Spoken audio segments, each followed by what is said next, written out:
Abobaku. In the ancient land of Akori, the title Abobaku was no ordinary honor. It meant one thing: when the king dies, the Abobaku must be buried alive beside him. But until that day comes, the Abobaku lives like royalty. He eats what he wants, wears gold, sleeps in the finest beds, and is treated like a king's twin. A man from Akori had always admired this life. He saw how the last Abobaku enjoyed himself and wanted that life. So when the king died, he quickly stepped forward and begged to be made the next Abobaku. Everyone agreed. On the coronation day, he was crowned beside the new king. He wore gold, ate endlessly, and requested 5 beautiful women to spend the night with him. His wish was granted. The next morning, the entire palace shook with fear. The new king had died in his sleep. The Abobaku was shocked. "This must be a dream," he said. He went back to sleep. But it wasn't a dream. The people were preparing his burial. "How can the king die just like that?" he screamed. Other Abobakus enjoyed life for years. In anger and fear, he packed his gold and ran away. He ran to a village called Ige. There, he told them he was royalty. They believed him and welcomed him warmly. Coincidentally, their princess needed a husband to become king. When she saw the Abobaku, she fell in love. They got married. On coronation day, just as the crown was about to be placed on his head, he saw a group approaching. It was the people of Akori. They had found him. He ran again. The people of Ige were furious when they found out the truth. Now, 2 villages were after him, one to bury him, and one to kill him for deceit. Abobaku fled to Oro. There, he started a gold business with the jewelry he had. His wealth grew fast. Even the king of Oro only bought gold from him.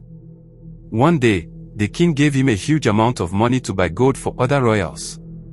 But Abobaku tried a new supplier who scammed him. He had no choice. He ran again.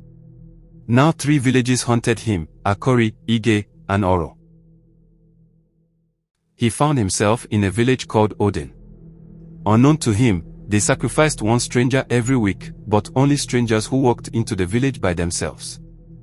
They welcomed him with dances, food, and women. Abobaku was touched. He told them he would live there forever. They cheered. But the next day, they tied him up. He was the weekly sacrifice.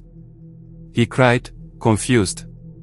He was taken to the shrine where he would stay for 24 hours before his death. At night, a guard came and said, "Give me your jewelry, and I'll let you go." He agreed. He escaped again. Now 4 villages wanted him. He arrived at Awo, where they were praying for a new priest. The moment he arrived, they believed he was sent by the gods. He became their priest. He felt it was better than being buried alive. All was calm until one day, the priest from Akori, Abobaku's village, came to visit. He had heard of the new priest who has a solution to everything in the village of Awo. He wanted him to help him find Abobaku, but unfortunately Abobaku was the said priest. He looked into Abobaku's eyes and shouted, "It's him." Abobaku ran again. He reached Agolo, a strange place where people wore only leaves. When they saw his golden robes, they believed he was one of their gods. He tried to communicate, but they didn't understand each other.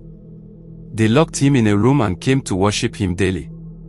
They didn't give him food, only praises. Days passed. He grew weak. One day, a girl opened to clean the room where Abobaku was locked up.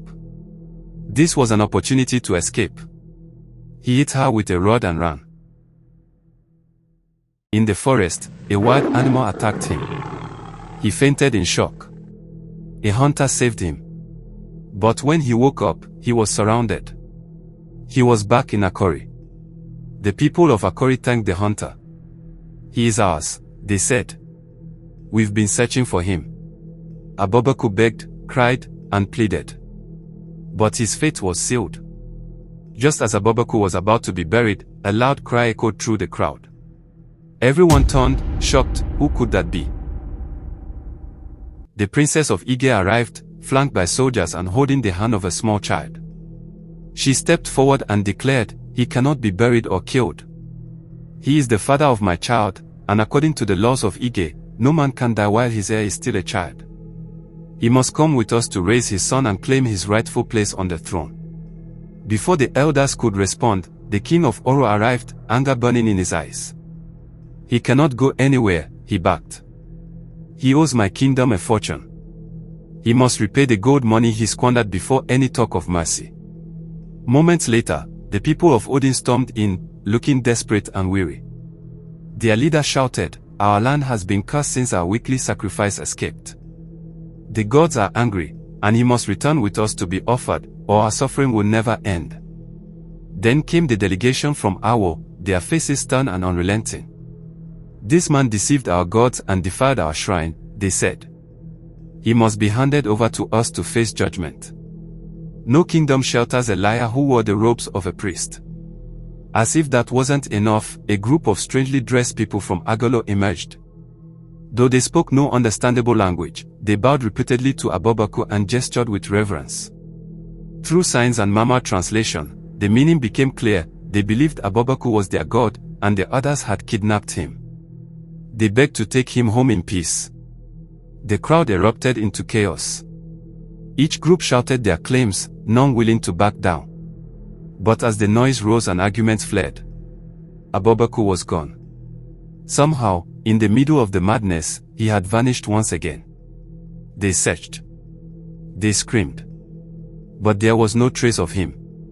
He had run. Again. And the five kingdoms stood in disbelief, defeated and dumbfounded.